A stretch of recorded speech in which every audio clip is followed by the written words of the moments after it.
Hi, thanks for joining me in Wilderness with Amani. I'm at Marlette Lake again, and I wasn't satisfied with the last outing. I caught some fish, but I didn't get a fish that I thought that was worthy of Marlette Lake. So I came back, and I'd originally planned to hike in from the Spooner Lake trailhead, but the park was closed for construction on the road. So I took the Chimney Beach route, and that brought me to the dam.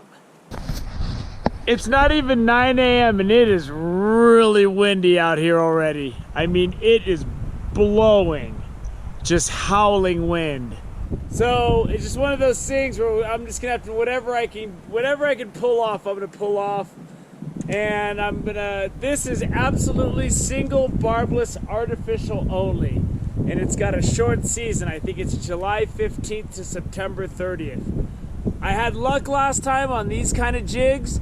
These have no scent. These are Sierra Slammer brand. You can't come up here with like those ones made by Power Bait, because even though you can't smell it, I believe there's scent in there, and that makes them illegal. And then I'm gonna try a nymph, not a beadhead. I just pulled it out of the bin at Cabela's, you know. I'm about as unsophisticated as a fly fisherman as you're gonna find. I mean, my fly rod's made of two different rods put together. That's why the lower section's green and the top section's black. And I don't know the names of flies. I mean, I know a few. When I walk up to the fly bin in Cabela's, I'm practically like a caveman that just grabs things that look good to him. You know, I'm just like, oh. You know, I grab that one, you know, put it in that little cup and buy it. Hopefully it works. So, those of you that get disappointed that I don't always say the names of flies, it's because I don't know the names of flies. I don't know. I'm either using nymphs with beadheads or nymphs without beadheads, and I just use a variety of different sizes. The one I'm starting with now is like a size 14. It's a bigger nymph. So we'll see. I mean, I have smaller stuff. I'm going to change if it doesn't work. So I don't know where I'm going to go. I'm going to go see what the wind situation is. There's white caps blowing that way. So I'm going to have to go see if I can find the little nooks and crannies where it's not so bad. If it is that bad everywhere, then we'll just make do. So let's go see if we can catch some fish.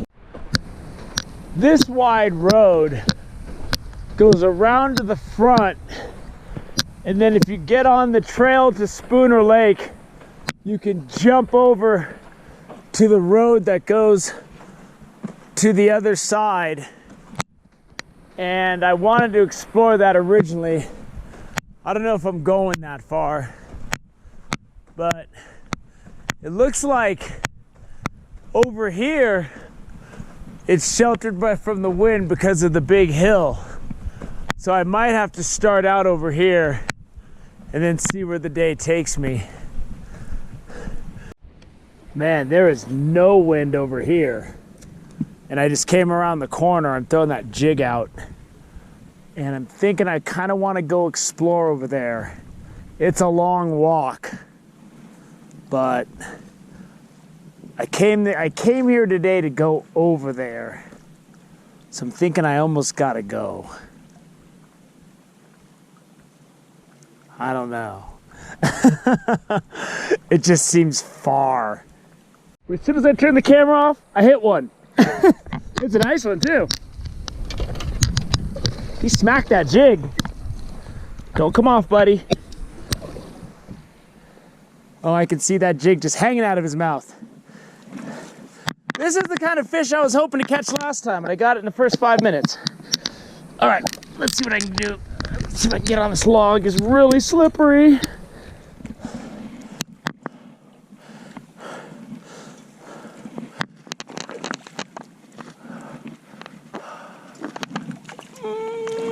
Got him. Here he is. There he is. That's a nice trout. Get back out there. Woo, that thing is going. Woo. It's always nice to catch a fish early and break the ice. And he nailed that jig. And I'll show you what I was doing. So I had this high point, and there's a lot of dark weeds and stuff out there. And I just casted my jig out, and I let it sink a 10 count. You know, I just 1, 2, 3, 4, 5, 6, 7, 8, 9, 10. They sink pretty fast, but when these jigs sink, they're swirling around. So fish a lot of times will hit them when they're coming down. But these jigs are deadly in alpine lakes, and wild trout like that, they'll nail them. So I just let it sink, and you just gotta watch your line. Because when it's sinking, your line will go doo-doo, you'll see the bite. The person that watches their line will catch a lot more fish than someone that just depends on seeing a bite at the tip of their pole. You just gotta watch your line, and then you'll see. Because a fish could swallow that, run a little bit, and spit it out before you even knew it was there. So you really just got to pay attention. Which isn't something I do well all the time, to be honest with you. A lot of times I'm looking to what I'm going to do next rather than what I'm doing at the time. You know, that looks like a good place to cast, and then I'll get a hit. You know what I mean? Man, they're on this jig. I'm getting hits on the jig. And I got to take advantage of this while there's no wind. But the smoke is really settled into this lake basin, boy. But I just threw this jig out and another one hit it. I've seen a couple of fish kind of turn away from it, but I'm getting bites on it. When you're fishing these jigs, with like all lures, I always recommend putting it close to you and kind of seeing what the jig does, so that you know what it's doing when it's out there. Because sometimes you can do hard pulls and it spins. Sometimes you just want to do little pops like that, and that'll get them to bite. So there's a lot of different ways to fish these light jigs. I saw this guy swim right up and nail it. And this guy is more like the ones I got last time. He's a little one. But he hit that jig, man. They're on this jig. They're turning away from my nymph, but they're on the jig. So I might have to go to like a woolly bugger or something. I don't know. But this guy just came right up and nailed it. Ooh, there he is. Ooh, that jig's hanging out of his mouth. If this fish fell off, it would kind of be a good thing. And I was looking for the jig in the fish, and it was already out of his mouth and in the net. So there he is, nice little rainbow. All right, maybe I'm gonna do some fly fishing. I don't know. I'm thinking about maybe putting on a woolly bugger. Since they're going for this jig, it looks similar to a woolly bugger, and they won't be so finicky like they're being with my small flies. I'm just roll casting this thing, this heavy woolly bugger out there, because the fish are cruising by pretty close. And I think if I continue to just get it into everything's face, but I've seen a couple fish swim up and swim around it, and they didn't take it. And it's kind of the same thing that's happening with the jig. Just came up out of the depths and nailed that woolly bugger, boy. He cranked that thing. There's like a log out there, and he came up out of that log. Ugh. And I was just stripping it hard strip. Let's see if I can get this guy in the net. There he goes. That woolly bugger's hanging right on the side of his mouth. And here he is. He's got that nice bronze color to him. Nice little rainbow. Get it back in the water. I was just hard stripping it, and I saw this fish. He was a no-doubter. And what I'm doing with it is I'm getting it out there and I'm letting it sink because it's got a bead head on it. And unfortunately, this is the only woolly bugger I brought. I made 4 barbless last night, 2 black ones and 2 brown ones, and somehow this is the only one that made it into my box. It was like magic or something. I was gonna hike over there, man, but it is getting so smoky. It's just building up in this basin, and I don't think I'm gonna be hiking to the other side of the lake. I think I'm gonna fish for a couple hours, take a nap, and go home. Because the other side of the lake is far. That's like walking around. You're looking at a mile or so, man. I don't think I'm into that. I don't think I got that in me. My God, I was just working this jig under the surface, and that's why the jig head is out of it. And a fish just came up and nailed that thing. And I missed it, and I pulled it out of its mouth, and it came back for it, but the jig had fallen apart. When you're fishing stuff like this and the woolly bugger, you're really looking for that impulse shopper.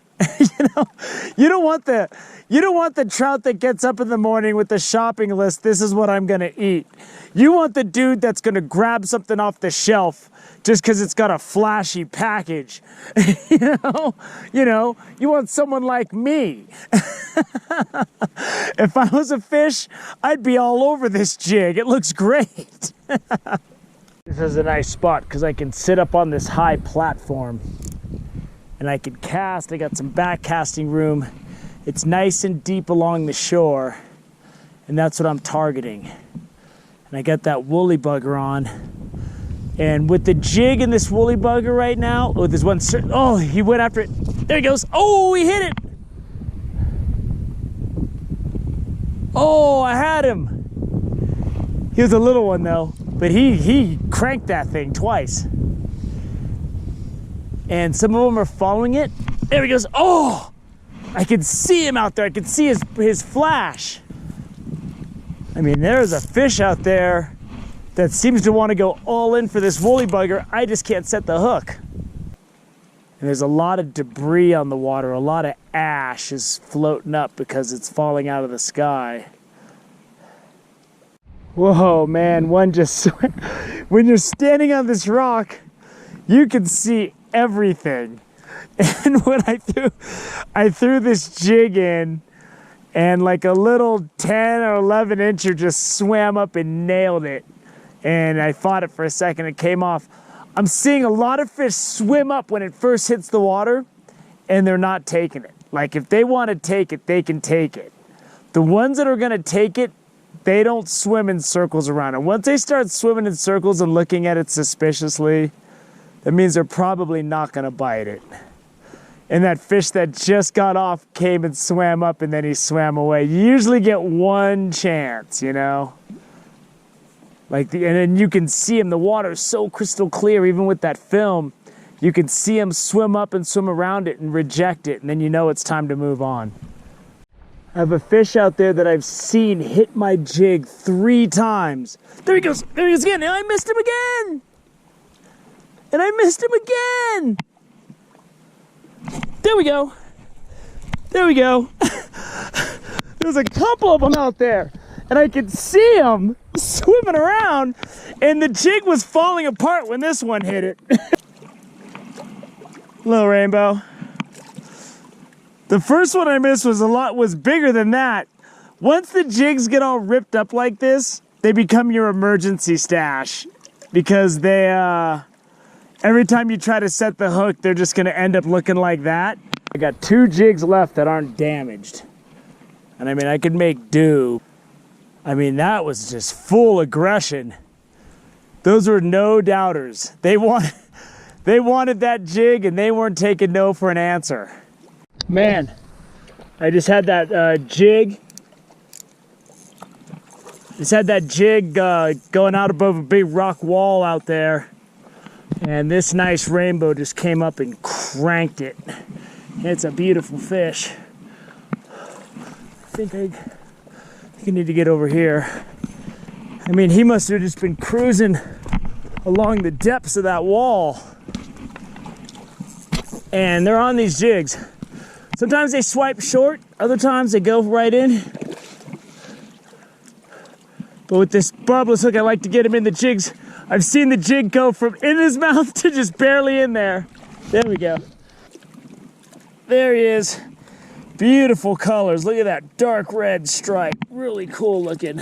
Got a nice one on this woolly bugger. He came up and hit it once, and I missed him. He splashed the surface. Woo, there he goes. He's jumping out of the water now. Ugh. It's one of those nice natural looking guys. I barely got him. I gotta get him in. But he came up like a thundercloud, boy. Oh, here he is, right there. I can't believe he's staying this still because he was just going crazy. Get back out there. I kind of had given up on the cast, kind of like I said, don't do.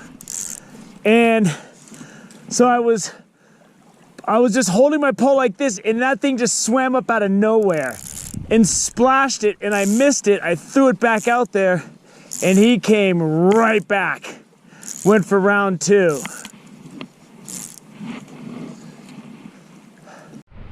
So that over there is no joke.